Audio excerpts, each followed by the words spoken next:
last thing I wanted to do was tell anyone what I had done in the war. Being raised a young Christian is a different values. That what I had done in the war was not really even clear to me at that time. I just knew the things that were clear to me, I couldn't tell anyone. A warrior looks back on his time in Vietnam and recalls how difficult it was for him for years after, even to speak of his actions in war. Hello, welcome to the Mighty Pen Podcast. I'm David L. Robbins, your host and founder of the Mighty Pen Project, a free writing program for veterans and their families, in partnership with the Virginia War Memorial Foundation here in Richmond, Virginia. Malik Hodari was among the first writers of the Mighty Pen Project and has always been one of our most powerful and candid chroniclers of the foot soldiers' war in Vietnam. His story, Home Now, reveals how Malik came to feel more at home in a jungle surrounded by enemies than he did growing up in St. Louis. Then, when it came time to return to St. Louis, even awarded a Silver Star for his bravery in uniform, Malik found himself isolated and sentenced to silence until one man, his Uncle Benny, put an arm around Malik's shoulders. Let's listen to Home Now, movingly read by David Watkins. Then I and author Malik Hodari, my old friend, will talk about his time as a young warrior and how war became his terrifying salvation. An intake doctor asked, "Do you need therapy?" Immediately, my head turned to a Vietnam scene, to the action for which I was awarded the Silver Star. I stood in a kill zone, though I didn't know it. The terrain had been crafted to remove all the trees that might obstruct the view of a machine gunner. I was a city boy, a naive 19-year-old. I believed I was searching an area cleared by beavers beside the river my unit had just crossed. Children laughed and played around a huge .50 caliber machine gun. Then my battle eyes saw the adult sitting behind that machine gun. At the doctor's question, the stench of blood returned. It's the smell I associate with war, as indescribable as it is awful. I wanted to die. I burst into tears and answered, yes. The physician called a suicide counselor, with whom I met regularly for the next 2 months. It took time to stabilize me. The counselor was good. She kept me longer than protocol demanded. She discovered there was a lot more to my suicidal ideation than the collateral damage of killing children in combat. My childhood crap was present too, demanding resolution. I was a Pandora's box, awash with a past like a whirlpool sucking me down. Her search led to a specialty PTSD therapist in the VA. Dr. Meyer excelled at helping veterans discover their self-worth. It wasn't easy. In my case, the load of pre-war baggage threatened my life too. My pre-war parental abuse was inextricably intertwined with my combat-wounded head. I was physically wounded in Vietnam in 1967. A landmine that I passed exploded, killing my machine gunner, a 20-year-old from Berlin, New Hampshire. We'd arrived at the 101st together. His death was my first deep loss. The blast knocked me unconscious and several feet away, leaving a second hole in my ass and a headache that persists today. Morphine was my first comfort. I was medically evacuated to Clark Air Force in the Philippines. 30 days later, I rejected an obligatory offer to rotate back home. I begged to return to my unit. The next day, not completely healed, I boarded a flight to Saigon. I volunteered for Vietnam to escape home. When home, I was defenseless. In Vietnam, I had an M16 with a grenade launcher. I could fight back and kill. killing in Vietnam was rewarding. When I did return home, instead of receiving a ticker-tape parade, I was greeted with spit, jeers, and sneers. The anti-war movement had bloomed during my Vietnam tour. Home was a foreign country.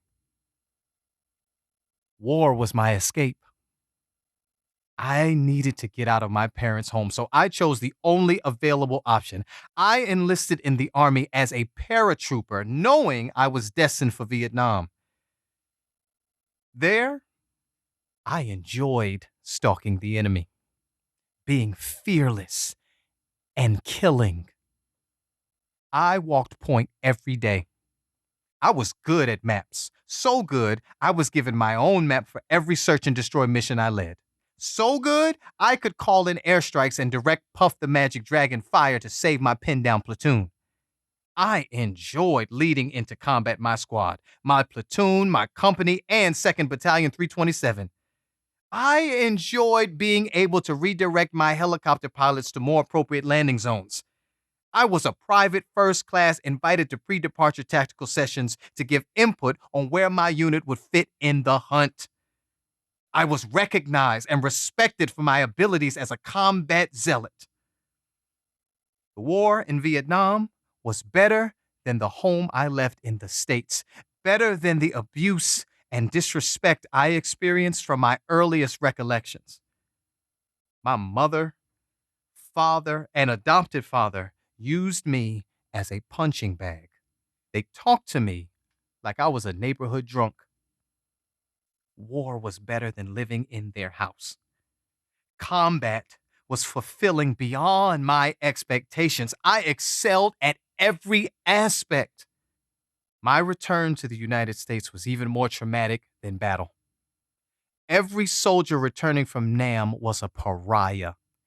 In 1963, we moved from St. Louis to Würzburg, Germany, where I graduated from an American high school in '65. Along with my two younger brothers, 3 black friends and I ventured off the 3rd Infantry Division base where my adopted father was stationed as Major General A. O'Connor's Sergeant Major. The local economy was not yet stabilized from World War II. At an exchange rate of 4 German marks to $1, we found plenty of bargains off base.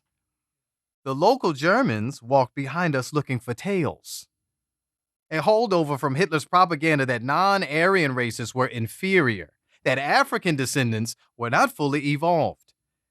Buildings remain in ruins from the war. Whole neighborhoods stayed as they had been after near annihilation 20 years earlier. At Würzburg American High School and at the base library, I learned about Audie Murphy, the legendary awardee of the Medal of Honor. Audie Murphy was a movie star, too. I discovered that the role he played in To Hell and Back was autobiographical. His war exploits inspired me. I figured there would be no ticker-tape parades for my return from Nam. The war was endless, but I couldn't guess that I would be vilified for my service, or that I'd be treated worse than the Germans who followed me waiting for a glimpse of a tail. Naively, I hoped my war service might place me above a slave, but St. Louis was my home, so I went there. I longed to visit my Uncle Benny. He was a World War II Navy veteran, equal part genius and compassion. Benny Randall understood war. He grew up in hard times in the toughest neighborhood with an alcoholic father. His mom bore a scar across her face that Uncle Ben's father left following a drunken knife assault. His dad was a 6'5" drunk, while his mom stood only 5'2". She was nicknamed Sugar Plum. A woman so sweet, you could forget that ugly scar. Despite the violence of his youth, or maybe because of it, Uncle Ben embraced Christianity. He felt compelled to minister. He dropped out of college after his 3rd year to work full-time as a high-level federal civil servant. He raised a 5-member family while serving as a suburban church minister. He was also an athlete, softball pitcher who fanned batters with Bob Gibson-like underhand fastballs. At table tennis, Ben Randall was matchless. He was also a gifted painter. To my young eyes, Uncle Benny was the embodiment of good. He practiced peace and love. He was a community bridge builder. Before Dr. King was famous, Uncle Ben brought white and black ministers together for problem solving. His interracial multi-faith coalition raised money for food programs at Grandpa's Southside Church. The ministers resolved disputes in the county schools, many that averted riots. Benny Randall would tell his wife, my aunt, that he'd been out doing work for the king, for God. I needed to see Uncle Ben. I was on overload. I didn't know why I felt like I didn't belong in a civilized society. I didn't understand why I wanted to go back to Vietnam, why I was experiencing such pain. I just knew that if I could see Uncle Benny, I would feel love. If I could see Uncle Benny, I would not have to talk about anything, least of all Vietnam. He'd know exactly what was wrong. He would have the remedy. His experiences, his education, and his compassionate heart qualified him as a healer. He was a fisher of men. When I finally saw him, I mustered 2 words. I ache. The first 3 days, I stayed in his house with his family of 7. They went about their daily lives. The 4th day, home in St. Louis, I sat in the dark on a second-floor sofa. My right knee and shoulder were gently squeezed, and a whisper came in my ear. It's all right, son. You're home now. With those words, with his calm and reassuring presence, my Uncle Benny brought me back. He wiped my tears. Then he held me in an embrace that drenched his shirt. I don't recall how long he held me or how long he stayed in place, worked to medevac me from the rice paddy firefight in my head. I just know that for that moment, my pain eased. We never discussed the war. I never volunteered a word. I was 20 years old, a tormented war survivor. I didn't know then, as I do now, that my tormentor was guilt. I couldn't fathom why my experiences could not be shared. Fear paralyzed me that anyone might know what I had done. I could never reveal that I had loved killing. I could never disclose that I once tried to cut a young dead NVA soldier's ear off as a war trophy. I couldn't admit that killing him wasn't enough, or that my machete was so dull from chopping through elephant grass and brush that it failed to sever the boy's ear. Our unit would leave an ace of spades where the ear had been. The Vietnamese were rumored to be spooked by the card. How do I tell anyone that I felt no remorse? Today, I realize that my descent as a human, my abandonment of Christian values, my adoption of a kill or be killed code, my broken moral compass, all made me a valuable soldier. The cost was the loss of sacrosanct values. This is who I was, sitting in my uncle's house, a killer. The team that fled home for freedom had evolved into a valuable war machine. Most importantly, what I didn't know then was that you can't heal yourself. You can't magically be okay living with ghosts. War memories have no best-by date. Uncle Benny had played a key role in my development as a child and a teen, but I could not believe that he, nor any God-fearing human, could forgive me.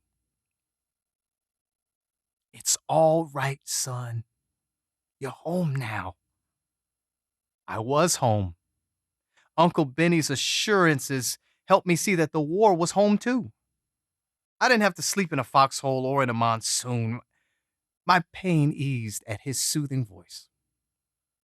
That short respite enabled me to rise above 1,000 fears and combat secrets that might otherwise have destroyed me if I revealed them. I think Uncle Benny's refusal to ask me about the war helped me more than anything else he did. My secrets, my deeds were safe. I was stabilized, but I was still shell-shocked. My moral code had been destroyed by teenage soldiering. Over the following decades, my consciousness evolved into an internal life or death struggle, a fight that took on drugs and alcohol as allies. Still, the truth, though crushed, will rise.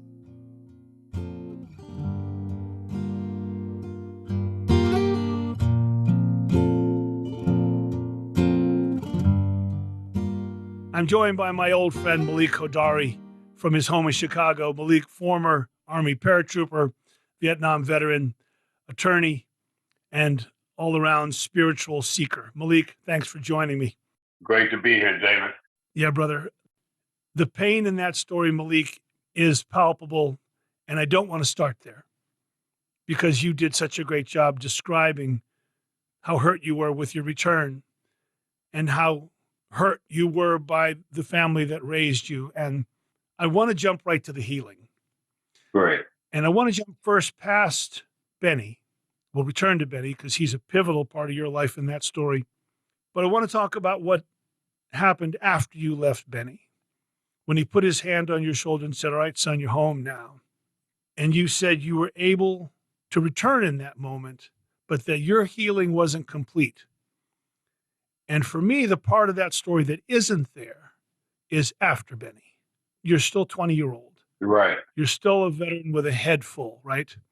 And though Benny began your healing, I want you to talk about where it went after that story. What Uncle Benny actually did was make it possible for me to live as a human, knowing that I didn't have to disclose what I had done in Vietnam.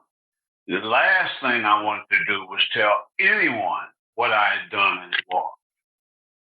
Being raised a young Christian is a different values. That what I had done in the war was not really even clear to me at that time. I just knew the things that were clear to me, I couldn't tell anyone because no one would see me as a hero. They'd see me as a heathen. So to be accepted by Uncle Benny and loved and embraced physically and mentally enabled me to basically cope with going forward and never discussing the war with anyone. I use a term Pandora's box. I don't know if I use it in this story or in Blue Devil, but Pandora's box can kill you. And when I was in therapy with Dr. Brian Meyer, he said the last thing in Pandora's box is hope. So that helped me get out all of these memories that would otherwise have killed me before I finally revealed them to him in therapy. You left Benny's embrace and you went out into your life and you went into the world, but your healing wasn't complete. Nowhere near. What completed it? I think what completed it was this question that's asked by the therapist. When I finally went to the VA, I refused to go to the VA for years because I had heard they didn't do good things for veterans. How many years, Malik? 35 years. I didn't go. And then when I finally went in 2009, this doctor asked me that question. And it was a routine question to her, I guess. But I subsequently found out there's lots of guys like me who this is the first time they're triggered to confront the past. What was that question? Do you need mental health therapy? Yes. So you had been in that therapy about 6 years when I met you in the Mighty Pen. Correct. And in the Mighty Pen, Malik, you were in class number 1 and you jumped right at it. You wrote Blue Devil 1, Blue Devil 2, you wrote these pieces. You went right at it. What has changed now? I think what changed was the therapy I received with Dr. Brian Meyer in meditation, Rajendra Singh Ji Maharaj. I don't think I could have gotten to this point without both. The meditation really helped me discover that I'm a soul, a spiritual being having a human experience. The therapy helped me realize that pain is inevitable, but suffering is optional. And so I live with the pain to this day, but I don't suffer or believe that I'm worthless because of what I did. Yeah. Dr. Meyer ended after about 4 or 5 years of therapy. One day he says to me, "Can you look at this, the killing of the kids, can you look at it as you saving 17 people as opposed to killing 3 kids?" I said, "Well, I wish I could." He said, "Well, how many people lived?" At that moment, when he asked me that, I asked him, "Why didn't you tell me that the first day?" he said, "Because you weren't ready to hear it." Yeah. Took a while, David. You said it so beautifully in your story, Malik. You can't heal yourself and you can't live with ghosts. Right. You know? Exactly right. Yeah. I like to think that that's the place, that's the spot that the Mighty Pen occupies, is to turn those ghosts into ink, right? And that ink into these stories. So I'm going to go before Benny, and then I'm going to go back to Benny. You told me once growing up in Chicago, I asked you the question, Malik, how could you enjoy killing? How could you revel so much in combat? A lot of people excel in combat, but they're reluctant to say that they actually dug it. And I asked you that question years ago, my brother, and you told me about growing up near an abattoir. Right.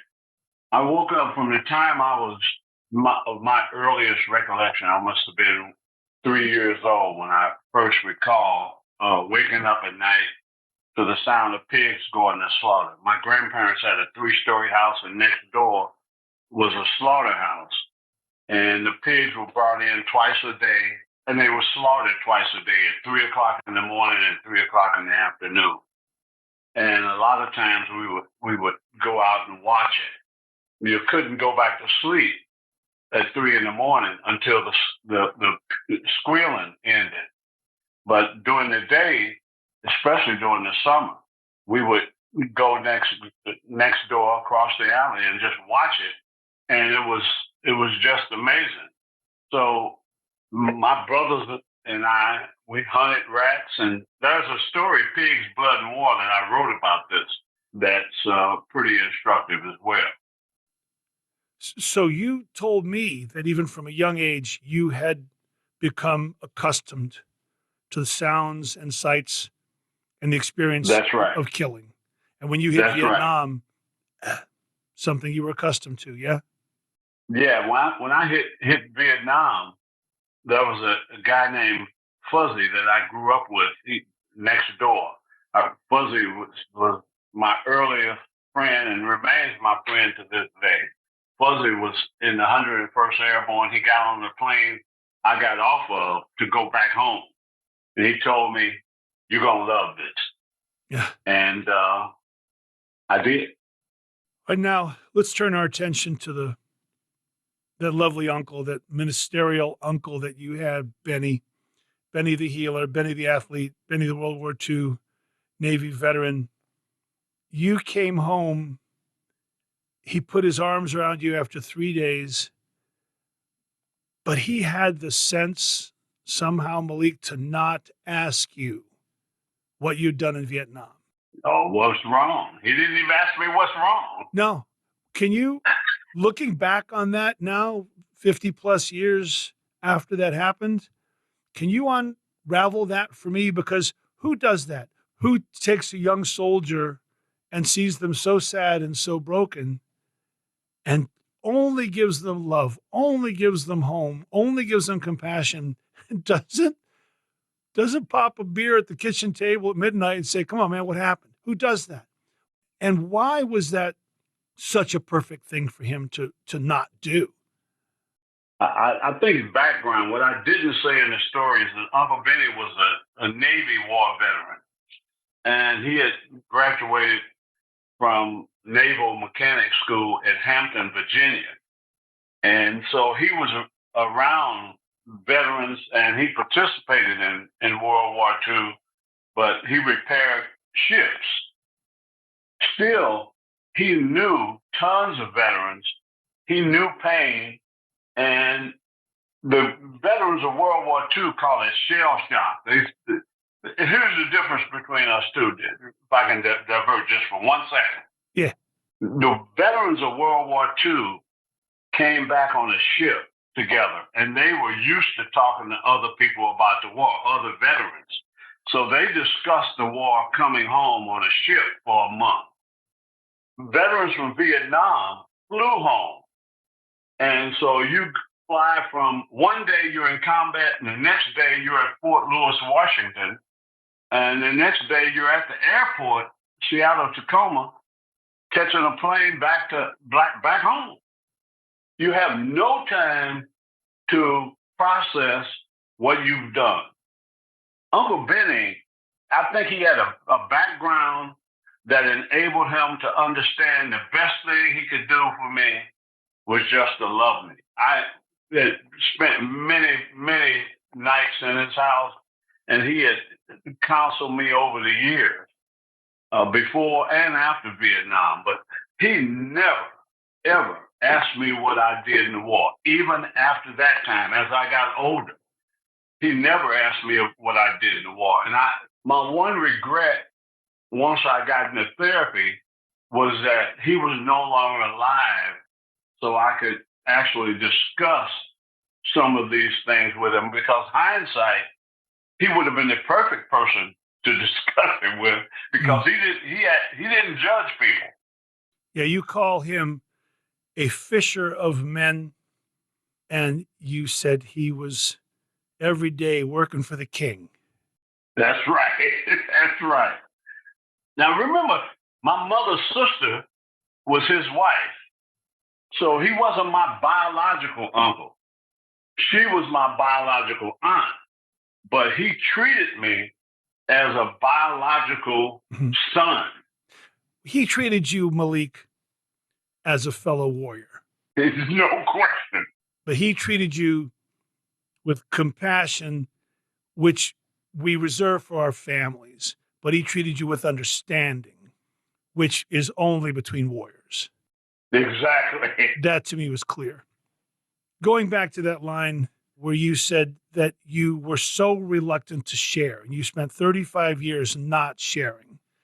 And then you went to therapy and you understood that bearing your soul and facing up your memories was the best way to address your pain. And you came to the Mighty Pen, among my most enthusiastic and eager writers. And then when we read your stories, they're hard. They're a hard man's experience. But the Mighty Pen, has it played a role in your healing, in telling these stories and being on this podcast and being known for these events? Absolutely. I think, and one of the things you say quite eloquently is that you're not in it for therapy. You're in it to help guys express their stories, families express their stories.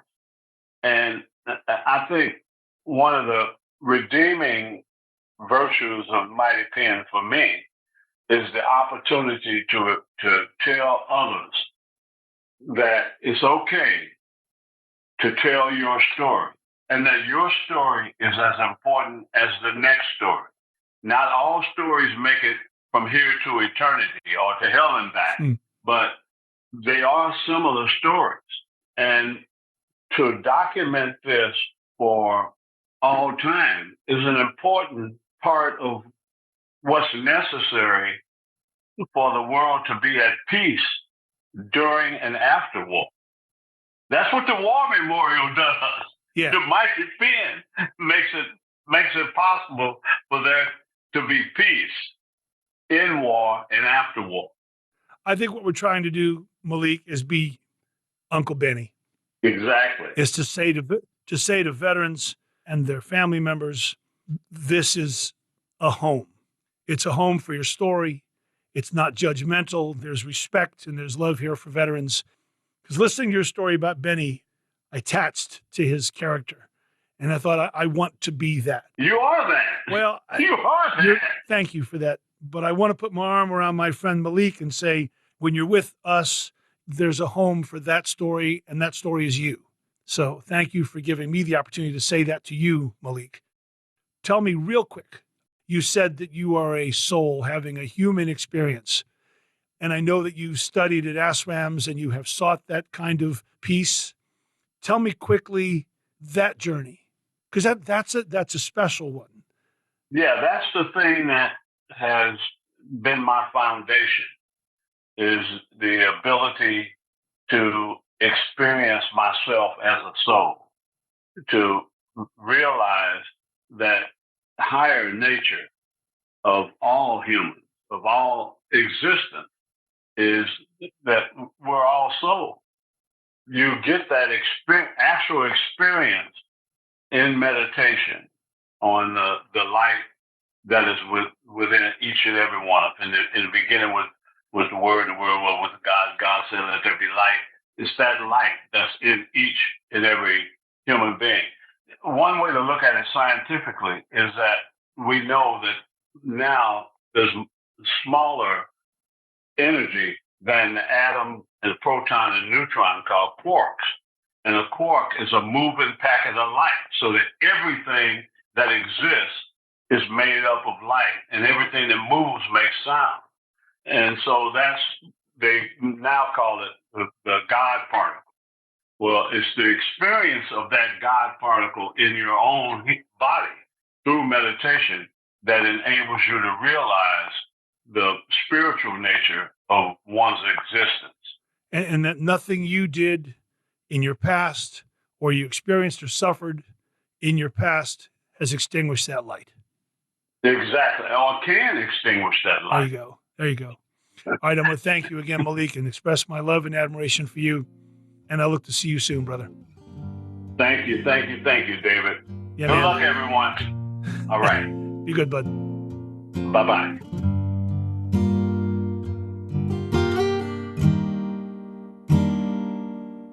The Mighty Pen Project is a free writing program for military veterans and their families offered by the Virginia War Memorial Foundation, a 501c3 nonprofit. If you'd like to learn more about the Mighty Pen or just send us your thoughts, email us at mppodcast@vawarmemorial.org or use the link in the podcast description. If you're a veteran or a family member of a serviceman or woman listening to this podcast anywhere in America, and you want to learn how to best write and tell your own powerful stories, you can sign up for one of our Mighty Pen writing workshops on Zoom. If you want to read today's piece and many more, use the link to go to the Mighty Pen archive. If you enjoy this podcast, please share it. Music for this episode was provided by Jackson Albrecht. Lastly, if you'd like to support the Mighty Pen's efforts to record and preserve these stories of service, adventure, and sacrifice, follow the charitable donation link in the podcast description. I'm David L. Robbins, and I want to thank you for listening to the Mighty Pen Podcast. It's an honor.